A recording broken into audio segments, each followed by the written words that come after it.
Pemirsa, penjabat Bupati Kabupaten Aceh Besar Muhammad Iswanto meresmikan kantin kerucut Dekranasda di Gampung Gani, Kecamatan Ingin Jaya pada Rabu 4 Januari 2023. Kantor Dewan Kerajinan Nasional Daerah Dekranasda Kabupaten Aceh Besar menyediakan kantin dengan fasilitas pondok dan aneka jajanan.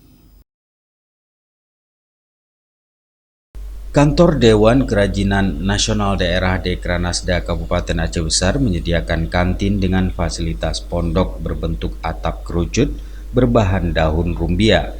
Selain menjajakan aneka kuliner, di kantin tersebut juga tersedia 20 bot UMKM Aceh Besar dengan aneka produk, terutama kerajinan tradisional. Penjabat Bupati Aceh Besar Muhammad Iswanto mengatakan, hadirnya kantin tersebut merupakan bentuk komitmen pihaknya untuk mendukung pelaku usaha mikro kecil menengah UMKM di Aceh Besar. Dalam beberapa waktu ke depan, berbagai event daerah dan nasional akan digelar di Kabupaten Aceh Besar. Salah satunya event Pekan Olahraga Nasional PON Aceh Sumut 2024 yang mayoritas pertandingannya dilaksanakan di Kabupaten Aceh Besar. Berbagai event daerah dan nasional tersebut menjadi peluang bagi pelaku UMKM Aceh Besar untuk menjajakan produknya bagi tamu dari berbagai daerah.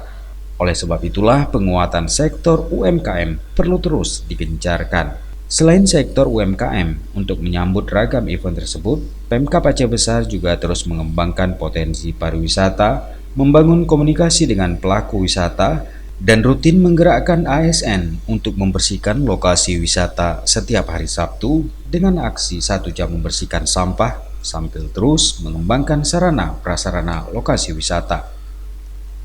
Ketua Dekranasda Aceh Besar, Jud Reski Handayani menyatakan berkomitmen untuk terus mengembangkan kualitas pelaku UMKM agar banyak dinikmati dan sesuai dengan kebutuhan pasar.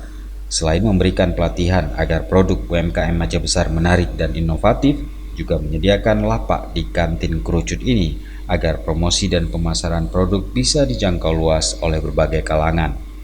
Dari Aceh Besar, Tim Liputan Aceh TV melaporkan.